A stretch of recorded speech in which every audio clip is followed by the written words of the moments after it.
Welcome to the State University of New York Health Science Center at Brooklyn Downstate Medical Center. I'm Dr. Wayne Riley. I have the honor of a lifetime to serve as the 17th president of this great academic health science center that is part of the greatest university system in the country, and that is the State University of New York system. Today, we are pleased to welcome all of you to our campus and to the multi-purpose center in our brand new public health and academic building called the FAB. We've not even cut the ribbon yet. So this is a preview. This is a tremendous building that is a testament to the great work that we do on a daily basis to educate New Yorkers and others in the health professions. So thank all of you for coming today.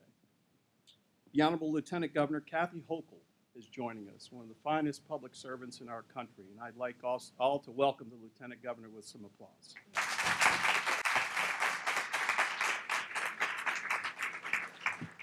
And wait, there's more.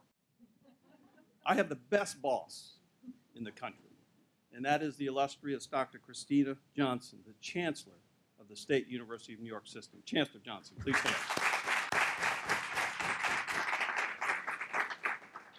We're also joined by Elizabeth Cronin, who is the Director of the New York State Office of Victim Services. Elizabeth, welcome. I would also like to thank and acknowledge our student leaders are here, and that is our students from our 5 colleges and schools who are in the audience today. Student support is absolutely critical part of our work in this operation, and we are grateful, as always, that they are willing to step up and participate in this great event. So I'd like all of our students present to please stand, wave their hand, whatever they can do.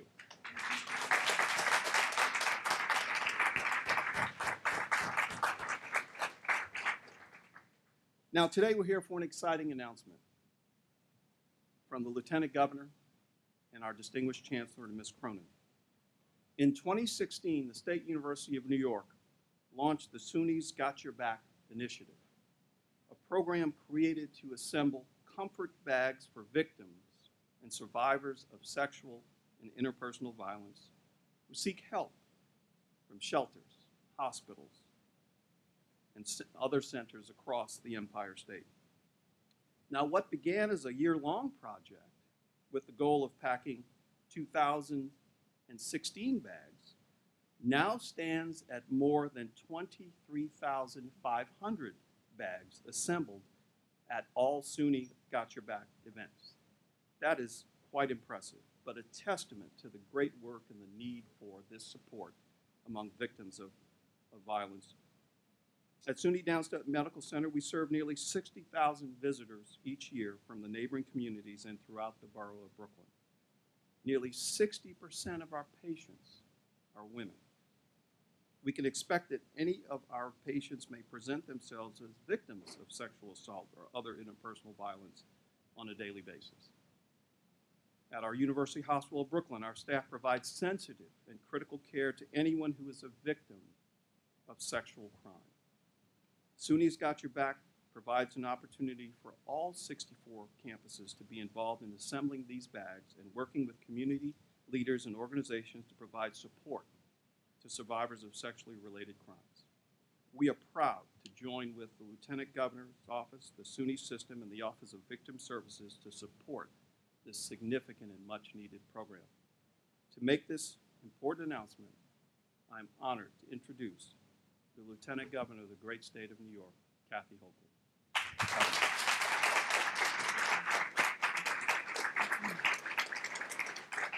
Thank you, Dr. Riley, always for your hospitality. I've been here multiple times for tours. You allowed us to do the State of the State, and the State of the State is very good these days. But nothing's changed since we made that presentation in the wintertime. And so thank you for the incredible work you do here.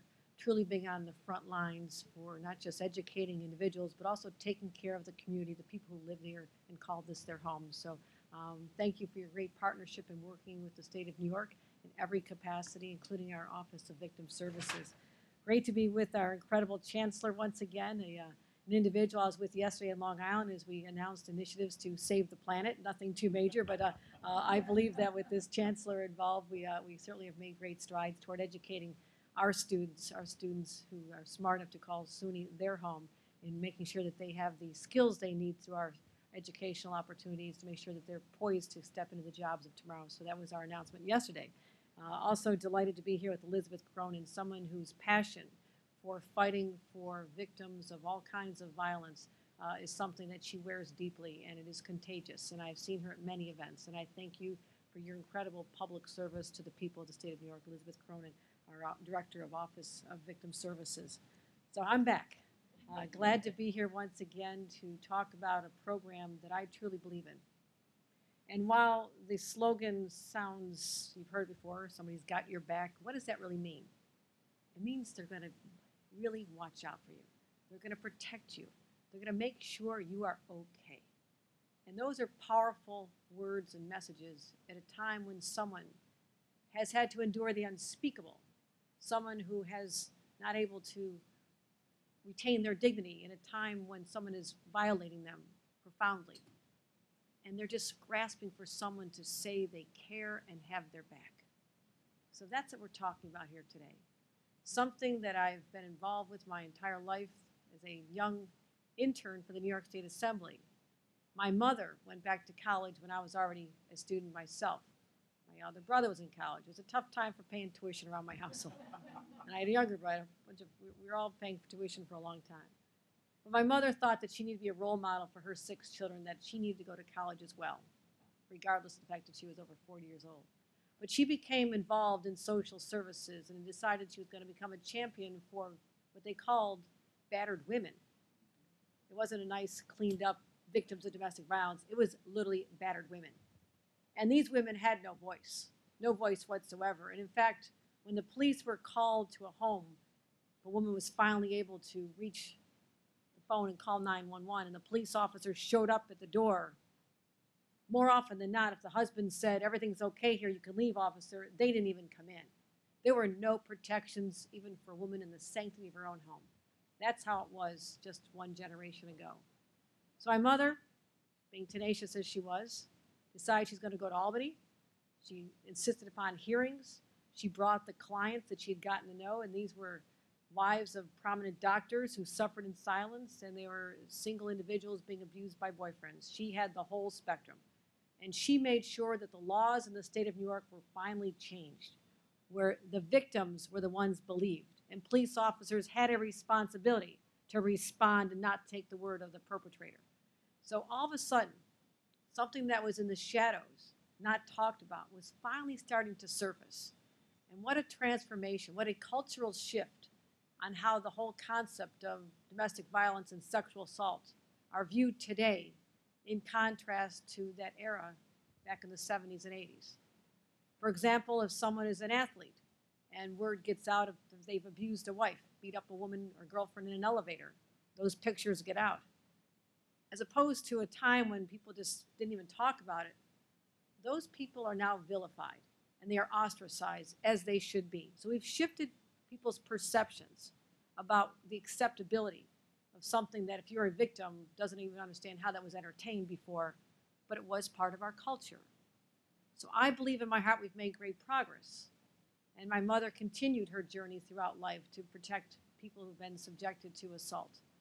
And indeed, for her 70th birthday, "Mom, how do you want to celebrate your birthday?" a few years back. She wanted to start a home for victims of domestic violence that our family ran. It was a former funeral home.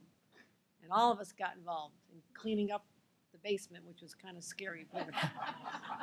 Trying to bring new life into a funeral home. And we made the attic into a little learning lab with computers for the children, so families could literally move in there and stay for upwards of a year and give love to children who'd only seen hatred in the eyes of a man who had been their father or the boyfriend of their mother. We'd wanted to change people's lives.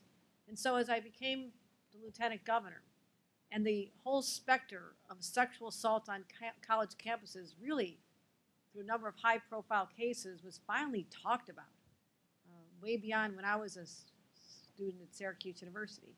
I should have gone to a SUNY school. I don't know what my parents were thinking. I could have been somebody. I was a student at Syracuse, which also has a SUNY component.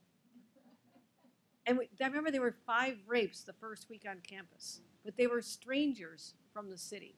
And once they caught the perpetrators, they were gone. We were safe again. But what surfaced in my daughter's era was that these were perpetrators, these are classmates, these are people the survivors knew. And how do we break into that? How do we change that culture? And that is what I've been championing with Governor Cuomo for the last 4 years. I have been to over 30 to 40 college campuses talking about gathering information, and I'll never forget the very first forum I did in Buffalo, New York, where I'm from, SUNY Buffalo.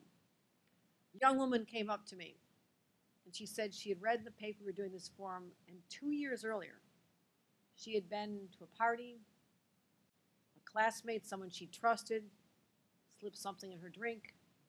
She realized the next day she had been sexually assaulted, and she had nowhere to turn. And she bore that guilt and that pain in silence for 2 solid years, and it affected her. Someone who had once been carefree and full of life became a recluse, didn't want to be around people, no longer socialized. She was robbed of 2 years that should have been the most fun of her life, a college student. And so she was on the verge of graduating, and she was so timid, but she looked just like my daughter, beautiful girl.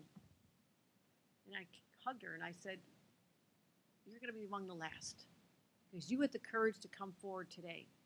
And through your belief that by telling your story we can save others from the same thing you endured, I commend you for your strength." And we cried. I said, "We're going to change things in New York," and we did.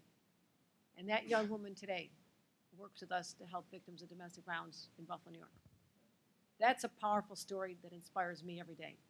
So I understand what something like this can do for someone who is at the depths of despair and just looking for someone to have their back. And I commend the individuals involved in putting together this program. And I'm proud to announce that nearly $5 million from the New York State Office of Victim Services is going to be allocated so we can expand this program so every single individual who needs help, whether they're at a hospital or a rape crisis center or a college campus, they can just feel a little bit of humanity, that someone cared enough to work together, to put together a package of information and just things that make them feel human and valued again. But it's not just the help for that individual who receives this, but it's the opportunity to make sure that every SUNY student who becomes involved in this whole movement learns what it's like to be subjected to this. So why aren't the lacrosse teams and the college football teams and the basketball teams? Why don't we get them involved? And you guys spend the night learning about what it's like when you think you're just out having a good time and you've robbed someone of life and vitality and confidence and security. You may have just thought you had a right to do that. Well, you were wrong. And you need to start viewing people very differently. And I believe that through the process of expanding this way beyond what it has been now, and it's been a great plan, we can scale this up. Because when you want to go big, you go SUNY. And you do it big here, because we have 64 campuses. We touch every part of our state. We can have an impact on changing people's lives by, first of all, stopping individuals from crossing that line on a Saturday night when you're so excited to be finally free out of your parents' watch. You go off to college and you think, wow, this is it. Well, this is not it, young men and anyone who'd violate a man or a woman. This could change your life as well. This could put you behind bars. Everything that you worked for your entire life to get here. You make those mistakes, there are consequences. And also, to the rest of the students, you will all need to be upstanders. You see things, you hear things. Are you sending messages to your friends on a Friday night, texting each other before you go out? Hey, don't forget to be an upstander. Are you checking in the room when you saw a couple of people go off and you're one of your best friends? Didn't seem like she had been quite able to handle things because she's under the influence. We all have a moral responsibility. We are connected to each other. And this is a visible manifestation of that. And for that, I commend the Office of Victim Services and SUNY for partnering and saying, whatever happens, we will have your back. Thank you very much.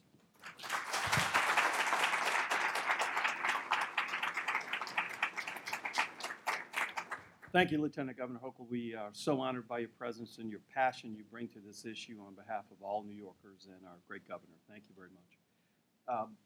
As a member of state government, there's one thing I've learned is that the effectiveness of government depends upon great leadership.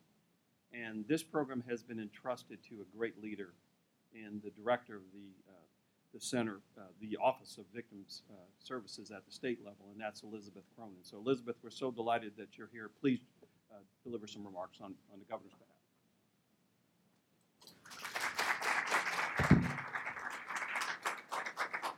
Thank you, everyone. Thank you so much, Dr. Riley, for inviting us here to your beautiful new center and hosting us for this important event today. I want to begin by thanking Chancellor Johnson for the partnership that we have been able to establish with SUNY, and I want to recognize Joe Storch and Elizabeth Brady for your passion and commitment to this innovative program, and for working with my wonderful staff at OVS to make this expansion a reality. I think this is a true partnership in every sense of the word. And before I continue, I want to thank you, Governor, for your work and your advocacy, and to Governor Cuomo for his unwavering commitment to crime victims and the important role that this state has in helping them recover. We are very fortunate to live in the state of New York and to have educational institutions like SUNY who are so forward-thinking and willing to really think outside the box for everything that we can do for crime victims. I also want to just mention that we have some of our funded programs here today. The New York City Alliance Against Sexual Assault, Safe Horizons, the Arab American Family Support Center. We also have the Brooklyn DA's office with us today. And I also want to mention Bill Schaefer is here from the Division of Criminal Justice Services. He is a longtime and staunch advocate on these issues, and we're so happy to have him here. Also, the NISCASA representative is here as well. A critical function of the Office of Victim Services is finding ways to address the needs of crime victims throughout the state of New York. To do this, we need to be creative, we need to be innovative and collaborative, but we also have to be laser focused on meeting victims where they are, because the Office of Victim Services is the safety net for crime victims in New York State. We are able to provide financial compensation to victims and to their families. We fund over 200 community-based victim advocacy and victim service programs, including the Crime Victims Treatment Center, where you're going to be hearing a victim advocate speak from. And we're able to fund programs that provide direct services to crime victims from Brooklyn all the way up to Buffalo and northern New York. I'm thrilled that representatives from those providers are able to join us here today, because the work that they do is so critical to the health and safety of crime victims in the state. Because of the Office of Victim Services, no sexual assault victim is ever required to pay for the cost of a forensic rape examination. We can also pay for lifetime counseling if necessary. Victims in New York State, the only state in the country that provides this service, we are able to fund counseling and medical expenses for victims for as long as they need the services. And that can be critical because, as we all know, victims heal on their own schedule.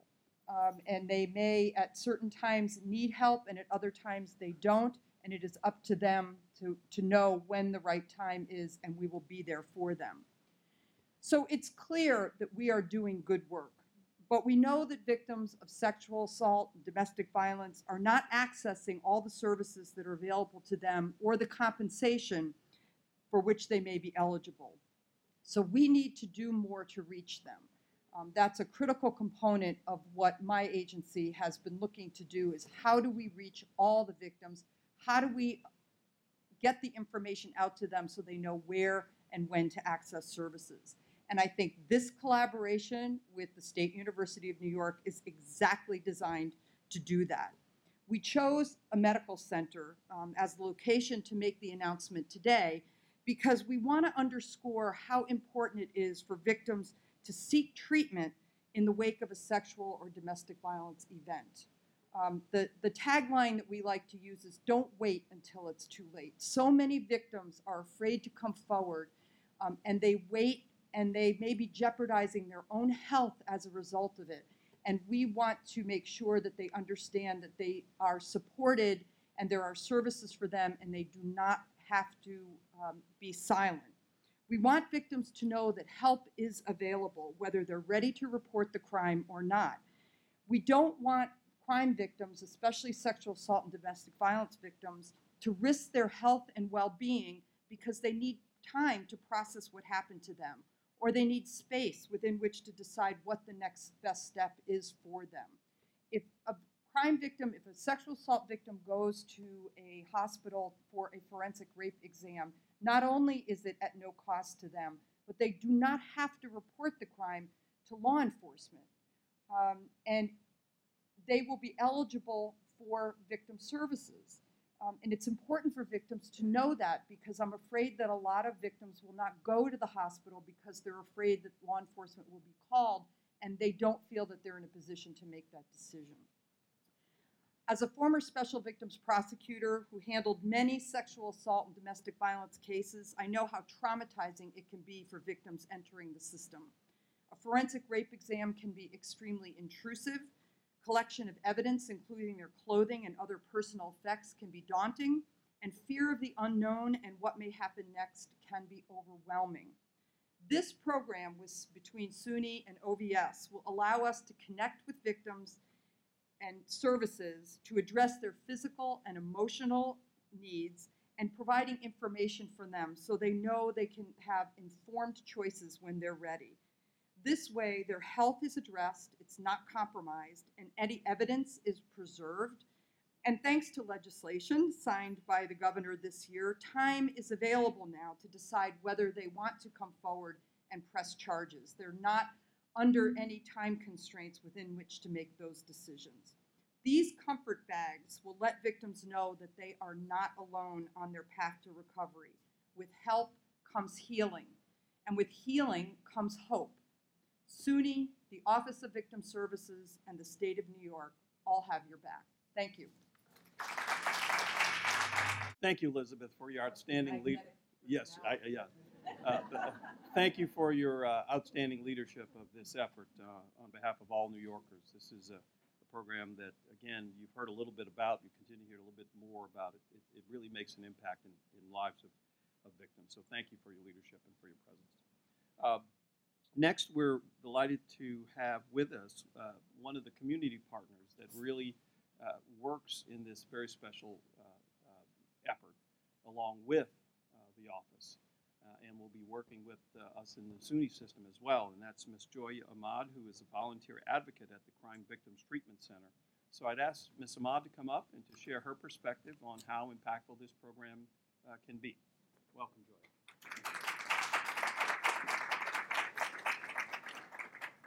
Thank you so much to SUNY for having us here, OVS for being here, Dr. Riley for the lovely introduction. So I'm honored and so overwhelmed to see how many people are here supporting this work and are as passionate about supporting survivors of sexual assault and domestic violence as I am. As Dr. Riley said, I'm a volunteer advocate for the Crime Victims Treatment Center, which is a nonprofit organization in New York that provides a whole range of services to survivors, and that ranges from in-person advocacy in the ER to long-term counseling, legal advocacy, immigration assistance, psychiatric evaluations, and so on and so on. But the program actually started with advocates like me in 1977, when a group of people on the Upper West Side were concerned about the treatment of survivors in the ER. And so my job is to show up in the ER when a survivor of sexual assault or domestic violence indicates they would like someone with them, and stay. And that's really what it is I stay until it's over, until they leave or are admitted as a patient. And sometimes that means I'm a go-between with the medical staff. A lot of interns and residents have never done a forensic rape exam before and are nervous about it, and we go outside and we talk and calm down before they go in to meet with the survivor. Sometimes I'm helping call shelters, arranging for transportation, helping talk to their kids outside the room. There's a lot of hats that I wear in the ER, but my primary purpose is always the same, and it's to just be there for the survivor for whatever they need.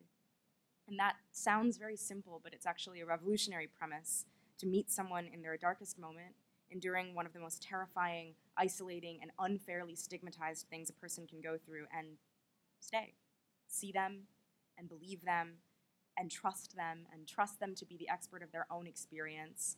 It's just a terrifying thing for most survivors to believe that they might not be believed. It's really incredible how much the words "I believe you" can affect a survivor. It's even more heartbreaking to realize how many survivors never hear those words. It's really terrifying to know that a lot of hospitals don't have advocates, or that advocates are not always there. There's a few of us. We are volunteers. We cover the hours that hospital social workers aren't on call. So that's overnight. That's 7 p.m. to 7 a.m. For me, that's 3 hospitals on the west side of Manhattan, and that's not enough. There are survivors who go into ERs alone. There are survivors who don't go to the ER at all. 6 years ago, when I was a college student and I was sexually assaulted, I went to a hospital that didn't have an advocate. And I sat alone in a room for 5 hours, didn't know what I was doing, didn't understand the information that was given to me, had nowhere to go afterwards, and I went home and I sat there quietly for years until I found CVTC and realized that there was a place for me to heal, but also a place for me to help heal others. And once I realized that that was a chance to give other survivors what I never had, I was all in. This seemingly minute act of showing up and staying in a room with a survivor can change everything. Refusing to let someone suffer alone can give them the hope they need to keep going.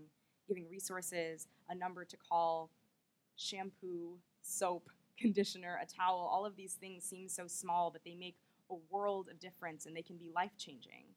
And more than that, they can be life-saving. And I'm eternally grateful to CVTC, other programs like it, and OVS for continuing to do this all-important work. I think that sexual and domestic violence are manifestations of the absolute worst parts of humanity, but I think that advocacy and rooms full of people like you are manifestations of the best parts. I had a patient earlier this year, a DV survivor, who came in with her young daughter and had been alone in the ER for a couple of hours before I was called.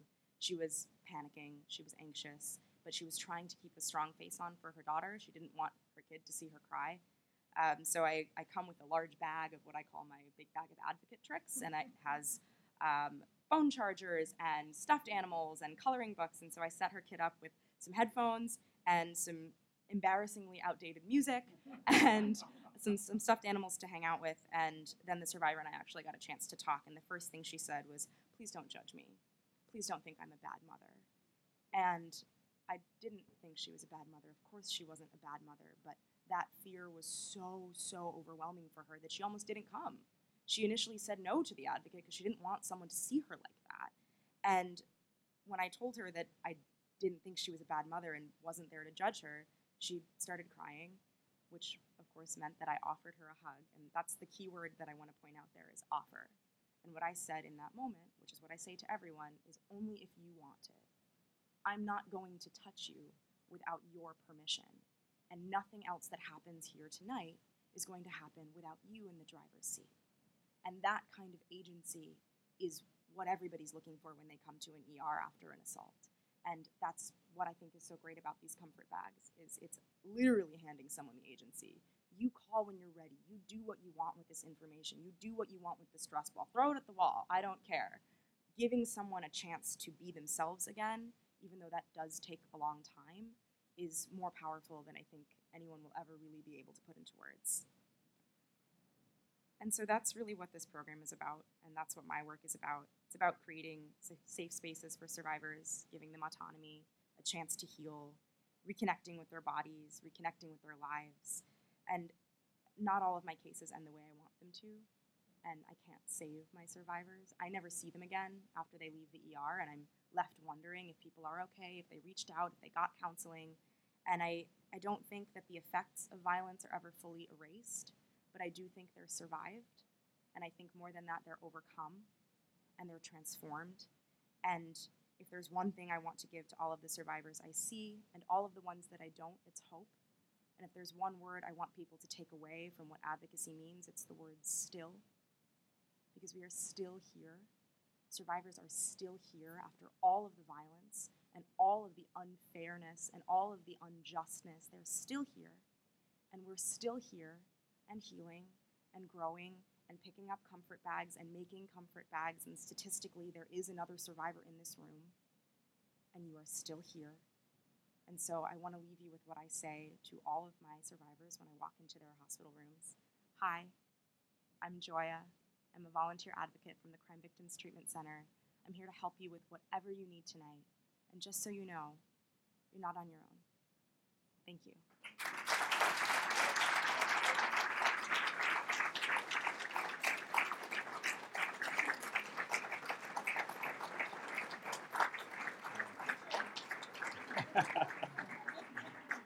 Joya, thank you so much for sharing your personal connection to this issue. And that takes a lot of courage, so I salute you. And thank you for the great work you do to help other victims and great organizations, so thank you so much. As you know, we're at a SUNY school. And one thing that I know my boss does incessantly from Buffalo to Long Island is to talk about what an asset the State University of New York is to the great state of New York. And so, better not for me to do it, but I'm going to introduce the 13th Chancellor of the great State University of New York, Dr. Christina Johnson, to talk about how SUNY and this great effort with the Governor's Office, with the Lieutenant Governor's leadership and support, is going to make a difference to New Yorkers. Chancellor Johnson.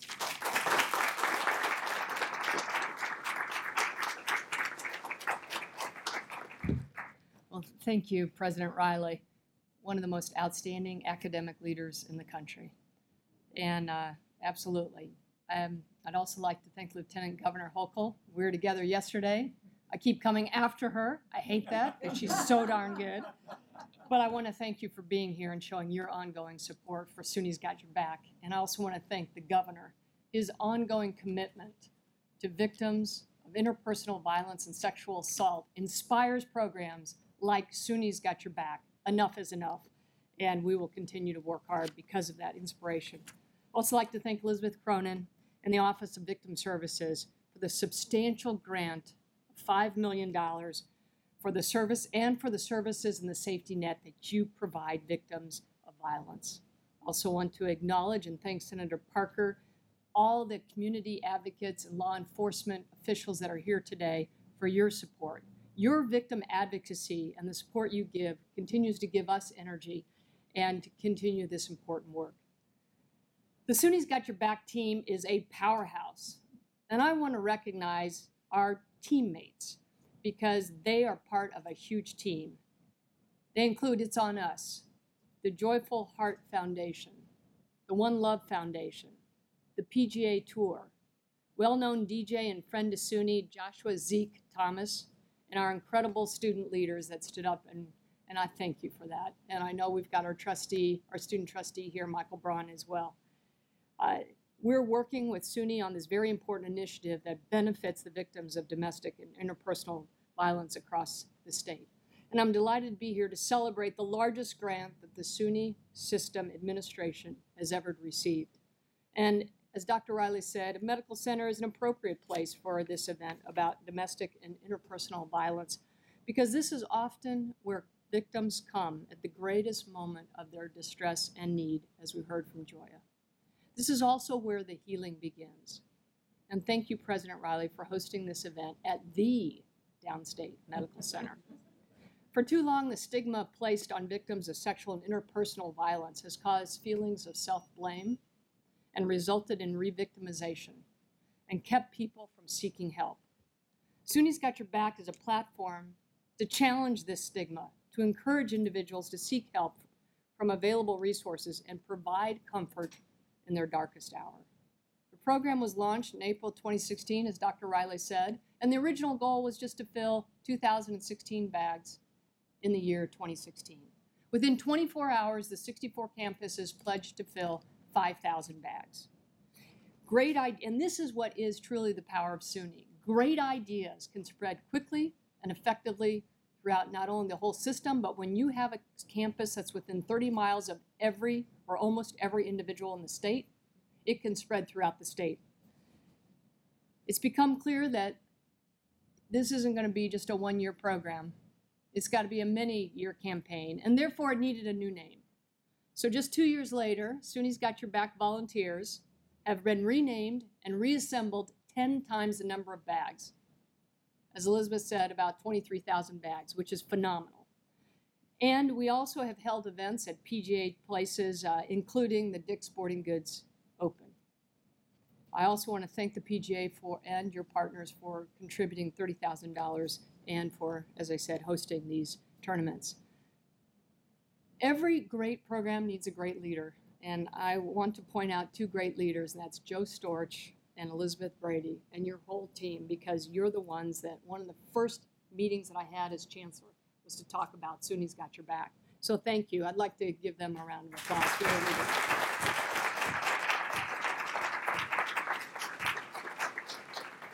And now with this amazing grant from the Office of Victim Services, we're going to be able to take this to a whole new level. We have a new goal.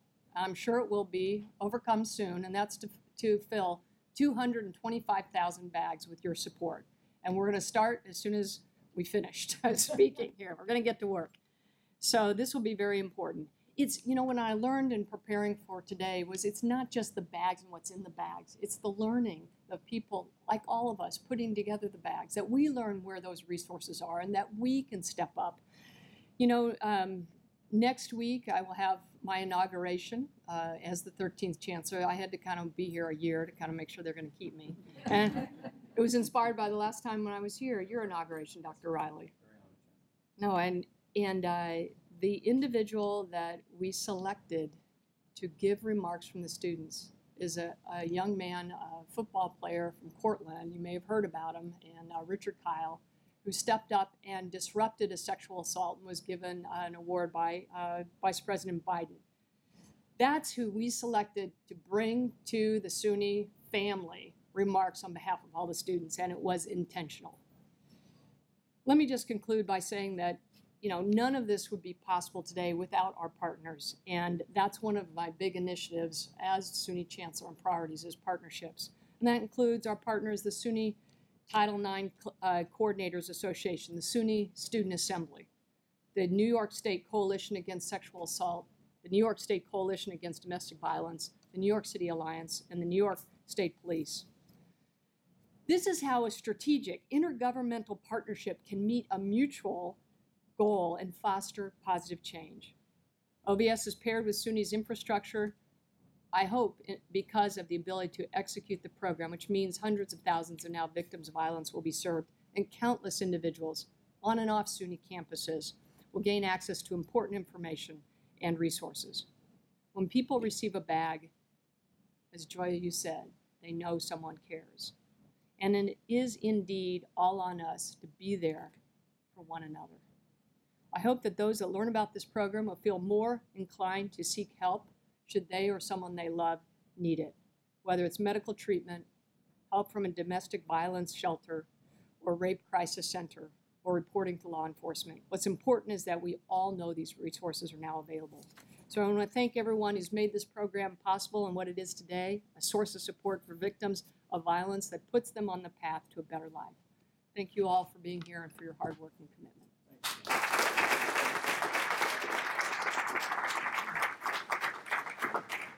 Now, our final speaker before we pack some bags is an outstanding public servant in his own right, and that is the outstanding state senator from these parts of Brooklyn, the Honorable Kevin Parker, Senator Parker.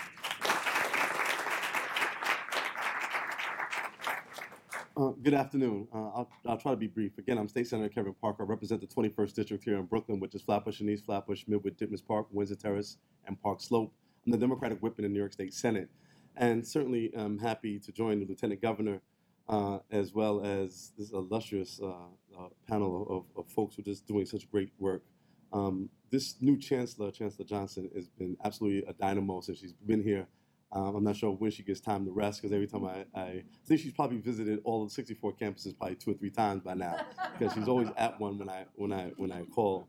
But certainly Elizabeth Cronin is doing fabulous work, and certainly our new president here, not so new now, I guess, but he still has the new president smell on him. So come by and smell if you get an opportunity.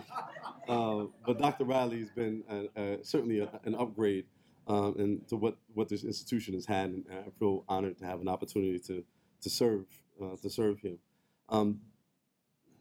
Look, what can I say? Is at the point of the program where everything has been said, just everybody has not said it. And certainly having an ability and a desire to partner with folks who are doing such great work for the victims of sexual assault and domestic abuse is really, really critical, and something that we don't spend enough time talking about. when we finally actually a number of years ago did begin to deal with the issue of sexual assault on college campuses. I was happy actually to draft the initial bill. Unfortunately, it wasn't the one they voted on, but we did do something that I thought was significant in that step, based on Senator Gillibrand's bill and the work that she's been doing, both in college campuses, but also in the military. I have a bill that we still have not dealt with in the New York State that I'm hoping that we'll go back and deal with next year around sexual assault in the military, which is, just just horrific crisis that we're just simply not dealing with, and really have to address it both on the state level and on the national level. And so this work and this funding from the Office of Victim Services that's going to go to these comfort bags is a first step. But I'm here to just commit myself, that's just to this, but to the larger work that needs to be done, and so that Joy is not, overwhelmed. And part of the work that needs to be done is that we need to do a better job in our community before we get to the place, because we are producing these abusers, and we as a society have to take responsibility for that. Because not just are these victims our mothers and daughters and sisters and aunts and brothers and cousins, but so are the abusers. And statistically, we all know victims. We certainly, statistically, unfortunately, also know abusers. And so we have to do some work on that. I began a small piece of that, and that somebody I want to introduce, who's actually here in the Downstate family, is Nicole Sharp, who is a member of the HR team here, but runs the Heather Hurley Foundation that deals with the issues of intimate and domestic partner violence as well as domestic abuse. And I had the pleasure of appointing her to the state office on the office the state office to combat domestic violence. And she sits on their advisory board and has her own story to tell about domestic violence in her family. So it touches us all. And unfortunately, before I appointed her there had not been another. I thought when I appointed her that it would kind of increase the numbers of people of color on the board, which it did. It actually, it increased it by 100%. What I did not know was that the appointment also increased by 100% the number of people from New York City on the board. And so we really are not, in an area that we over 40% of the state population and not nearly enough on the board. And so it's a place that we need to do work, that all of us, and that means that my colleagues have been, have been not at the wheel in terms of making appointments to this very, very important board to make sure that also important office that I'm sure works hand in hand with you is doing all the work that it can be. There's an initiative that Nicole is working on through the Heather Hurley Foundation called Bloom 360, in which they're actually educating young people about the signs around abuse, but more importantly, about the behaviors such that we're not inculcating and passing on these poor behaviors generation after generation. That's really where our next step is. So this is great, but our next step has to be dealing with our young people, and I know that's a big thing for President Riley and all of the folks who have spoken here today, and I look forward to our work going forward. Thank you. Thank you, sir.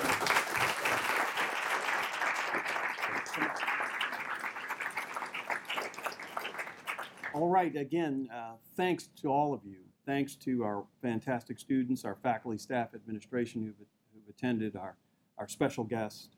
We're so honored that you've come to Downstate to talk about this great initiative, this great partnership with this great state, University of New York.